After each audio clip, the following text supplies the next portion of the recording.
Welcome to Hinton Homestead. I'm Mindy. Today we're sharing common garden mistakes for the first time gardeners. I put off gardening for a long time because I didn't think that it was going to be something feasible. I thought it was going to be a lot of work. I could not have been more wrong. It is extremely easy. It's a lot easier than I thought it would be.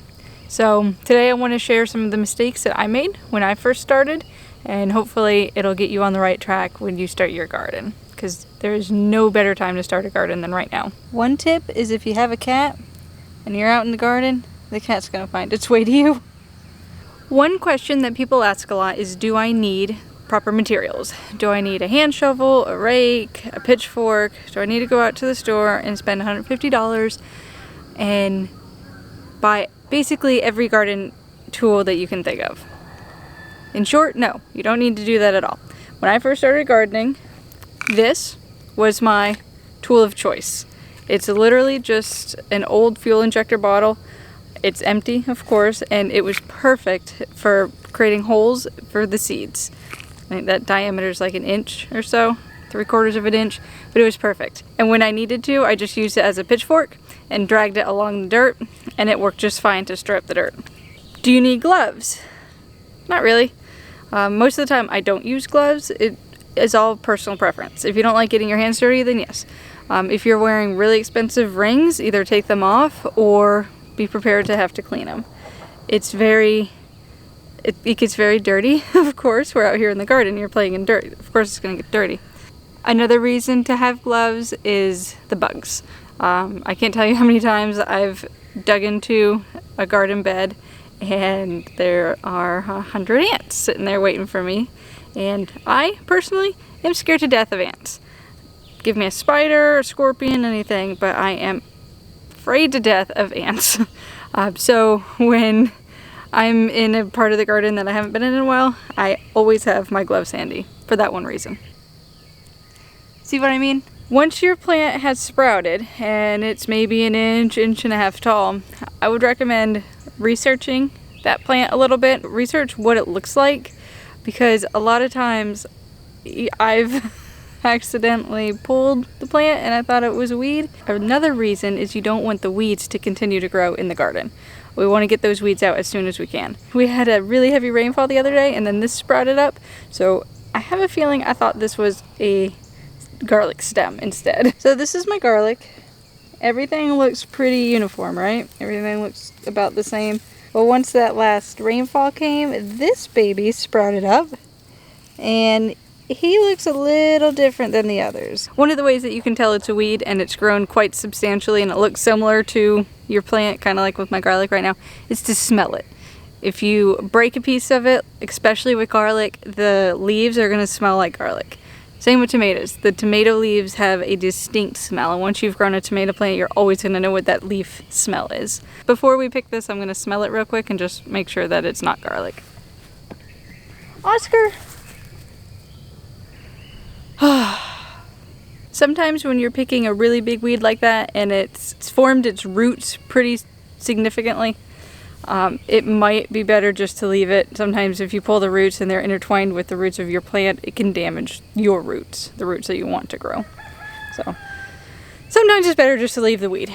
I'm over here at my most recent garden bed, and when I planted the seeds, I made the mistake of not initially labeling what I planted.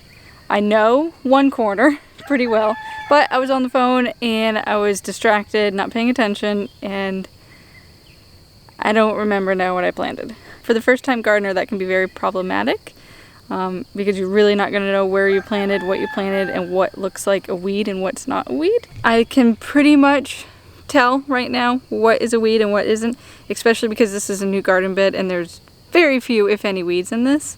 For now, that will change in a couple weeks, of course. So it's always a good idea when you're planting the seeds, label it right then. Otherwise, you run the risk of forgetting and not remembering where it is. You can label it with anything. I use popsicle sticks. They're great. They kind of deteriorate and fade after a few months.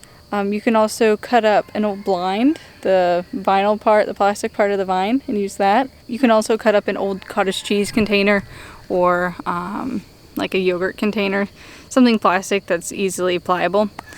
Or, of course, you could always just go to the store and buy something. Another tip is if you're having raised garden beds, do your best to deter the weeds before you put in the soil. After you put in the soil, it's going to be a lot more difficult. This bed we were rushed on. I just wanted to get my plants planted, so I didn't take as many measures as I should have to take out the weeds, and now my life is filled with dollar weeds, which are just wonderful. Plant spacing is also important, and that will vary depending on if you're planting in the ground with raised hills or if you have a raised bed. Raised beds you can plant more closely together. You don't have to worry about the line spacing. So if you see line spacing on that seed packet and you're planting in a raised bed, forget about that. It doesn't apply to a raised bed. That's only for the beds that are in the ground. That's because you're walking between them and they don't want you compacting the roots. Tomato plants are a really good example of why you want good spacing between them.